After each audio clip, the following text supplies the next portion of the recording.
Muy buenos días. Hoy en el Evangelio nos habla de una escena que seguramente muchos de nosotros vamos a ver y a admirar cuando Jesús realiza un exorcismo.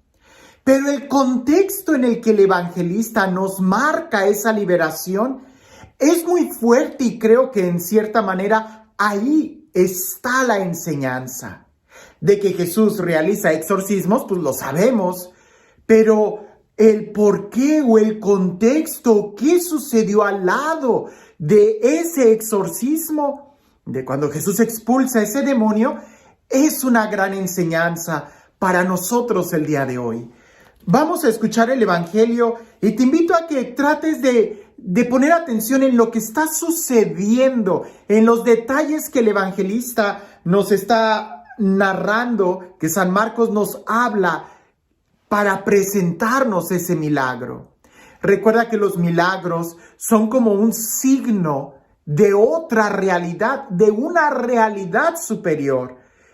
Por supuesto, el hecho de que haya un milagro ya en un orden natural, eso nos sorprende. Pero si pudiéramos ver qué es lo que están señalando, eso es todavía mucho más grande. Escuchemos el Evangelio. Dice así: En aquel tiempo llegó Jesús a Cafarnaúm y el sábado siguiente fue a la sinagoga y se puso a enseñar. Los oyentes quedaron asombrados de sus palabras, pues enseñaba como quien tiene autoridad y no como los escribas. Había en la sinagoga un hombre poseído por un espíritu inmundo que se puso a gritar: ¿Qué quieres tú con nosotros, Jesús de Nazaret? ¿Has venido a acabar con nosotros? Ya sé quién eres, el Santo de Dios. Jesús le ordenó: cállate y sal de él. El espíritu inmundo, sacudiendo al hombre con violencia y dando un alarido, salió de él. Todos quedaron estupefactos y se preguntaban: ¿qué es esto? ¿Qué nueva doctrina es esta? Este hombre tiene autoridad para mandar a los espíritus inmundos y lo obedecen. Y muy pronto se extendió su fama por toda Galilea. Una de las palabras que se repite, y más si pudiéramos ver la idea, es autoridad. Él habla con autoridad y no como la autoridad de los escribas. ¿Qué doctrina es esta? Pues él tiene autoridad que hasta los demonios se sujetan a su autoridad. La palabra autoridad. Jesús tiene autoridad y habla con un aplomo. Y nosotros pudiéramos tratar de ver de dónde viene la autoridad. Y esta no es una clase, ¿verdad? Pero la autoridad nosotros la podemos adquirir de dos maneras: o por delegación o por adquisición de parte nuestra. Y estas dos formas, por delegación o porque nosotros la tomamos, la podemos tomar, bueno, por delegación está clarísima, ¿no? Cuando un jefe o alguien de arriba te delega la autoridad para que tú hagas esto. Sabemos que Jesús tenía, claro, esta autoridad delegada por el Padre. Él fue ungido para esto. Pero la otra parte, cuando tú adquieres autoridad, y no estamos hablando de la delegada, puede ser por una especie de elección, de votación entre un grupo. Se reúnen, pues quién va a ser el que coordine, y ahí lanzan suertes o eligen, o hay votaciones y te pueden escoger a ti. Ahí es por consenso. Tienes autoridad porque representas a los que votaron por ti. Pero también hay otra autoridad.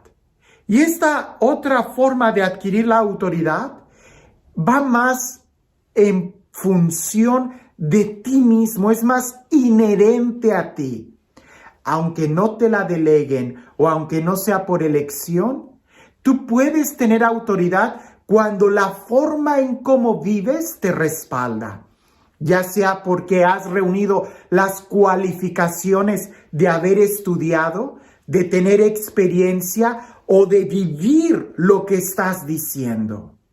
Y es ahí donde Jesús, pudiéramos decir, tiene la delegada por el Padre, pero también tiene la inherente, porque Él sabe, porque Él tiene todas las cualidades, porque desde su interior brota, ¿verdad? Él sabe lo que está diciendo, Él tiene la experiencia del amor del Padre. No es por una elección de aplausos de los demás, o porque Jesús haya recibido muchos votos de todos y que diga gracias, no. Sino porque más bien en este caso brotaba de su interior.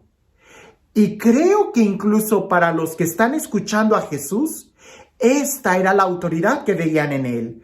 Porque los demás fariseos, escribas y judíos que estaban sentados en la sinagoga escuchando a Jesús, no sabían que Jesús era el ungido del Padre. Pero sí veían en sus palabras toda una autoridad de alguien que sabía lo que decía, de alguien que tenía la experiencia. Si Jesús invita a la gente a orar es porque Él ora. Si Jesús invita a la gente a tener misericordia es porque Él vive en la misericordia. Si Jesús invita a los demás a amarse unos a otros, es porque Él nos ha amado primero. Y la gente se sorprende y dice, Él sí tiene autoridad. Y fíjate bien, la autoridad que tiene Jesús es tan interior que Él no se va a someter al escrutinio de lo que la gente diga u opine. Y ahí está donde viene el milagro de la liberación. El demonio se acerca y el demonio empieza a decir, oh, ya sé quién eres, el Santo de Dios. Y pudiéramos decir muchas otras virtudes, el que habla con sabiduría, el profeta, el que conoce la ley, el que ha venido a liberar. Al final de cuentas, esa era la opinión del mentiroso. Y cuando alguien vive en una genuina autoridad, cuando alguien vive en la verdad, no va a escuchar las opiniones de la mentira. No se va a detener a recibir el parecer del mentiroso, que es algo totalmente exterior. Porque el padre de la mentira, Satanás, va a echar las flores a Jesús, no porque lo crea en su interior o porque haya tenido una experiencia en su interior. El demonio reconoce que Jesús es el Señor porque reconoce la autoridad, pero no porque lo haya vivido, como algunos dicen. El demonio cree en Jesús, pero no le cree cuando le dice que Dios es amor. Jesús calla al demonio y lo expulsa. La gente se sorprende porque alguien pudiera haber dicho, si así trata a aquellos que le echan elogios, ¿cómo tratará a sus enemigos? Tiene autoridad, incluso hasta los demonios se le someten. Piensa en esto. Cuando alguien no vive en una genuina autoridad, cuando alguien no vive desde su interior la experiencia de lo que va a hablar, entonces empieza a gritar, empieza a amenazar, empieza a imponer su voluntad, empieza a mentir, empieza a robar. Y todo eso es que vive en la mentira. Como si por gritar dijeras verdades. Como si por imponer tu voluntad y amenazar a los demás fuera más verdad lo que dijeras. No. Jesús no grita, Jesús no amenaza, Jesús no impone su voluntad. Porque lo vive desde el interior. Cuando Jesús dice hay que orar, es porque Él está orando. Cuando Jesús dice hay que amar, es porque Él ama. Cuando Jesús dice hay que perdonar, es porque Él ha perdonado. Y desde esa experiencia interior es que le brota la autoridad. A veces nosotros vivimos en un mundo tan con una locura, ilógico, equivocado, que a veces hasta se quiere alzar más la voz para pretender que tenemos la verdad, cuando lo único que denotamos es una ausencia de ella en nuestro corazón. La autoridad es buena. Tener autoridad es buena porque la autoridad supone un servicio. Pero habría que preguntarnos si en verdad la autoridad que tenemos es para servir. O a lo mejor ya somos unos estafadores y en lugar de tener autoridad estamos siendo bien autoritaristas, donde queremos imponer nuestra ignorancia. Así que, a ejemplo de Jesús, no deberíamos de buscar imponer la autoridad. Jesús no impuso nada. Hizo una invitación y su invitación era tan fuerte porque la vivía desde el corazón. Nosotros debemos de aprender a buscar, tener la experiencia de Dios. Deberíamos de aprender a estudiar, a amar, a vivir. Y desde ahí nuestras opiniones tendrían autoridad. Desde ahí nuestra invitación y nuestra educación y nuestra cortesía tendría poder. Porque lo vivimos desde el interior. Pero cuando no tenemos una vida interior, cuando no estamos viviendo, lo que decimos se convierte solamente en un ruido, y en un ruido que molesta, y en un ruido donde al final terminaremos juntándonos con gente que también es así. Quizás demonios que nos lanzan flores, pero porque nos están hablando bonito nos quedamos con ellos. No, cuando alguien vive desde el interior, no se detiene por elogios exteriores, porque ya vive, ya está lleno en su corazón.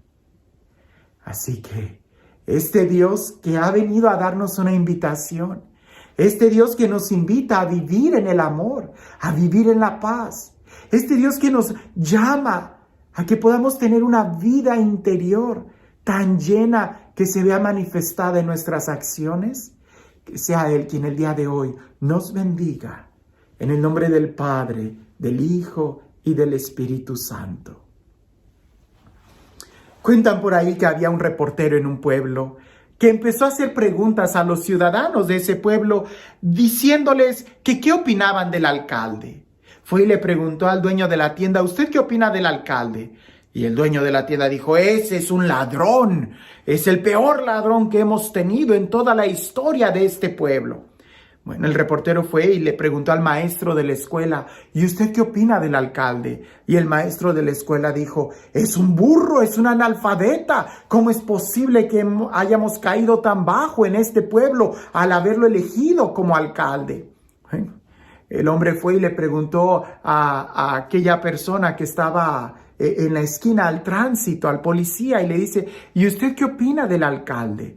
Y el policía le dice, el alcalde, que es una persona prepotente, arrogante, soberbia, ni él mismo se ha de aguantar. Y el reportero al final fue y se acercó al alcalde y le dijo, óigame, ¿podría decirme por qué usted aceptó este servicio? Y el alcalde le contesta, oh bueno, pues por el honor que se supone que merece. ¿Cuál honor? Si todo el mundo habla mal del alcalde. ¿Cuál prestigio si todo el mundo habla mal del alcalde? No te quedes con las cosas exteriores ni con los comentarios de los demás.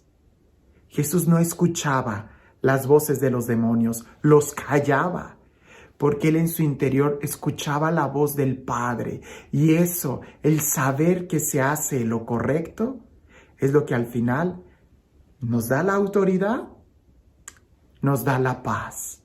Y eso es lo que hay que buscar. Cuando alguien no está hambriento de autoridad y de poder, naturalmente la tiene, porque vive en paz, porque vive en amor, porque su corazón ya no reposa en cosas exteriores, sino que descansa en la voluntad de Dios. Que tengas un excelente día.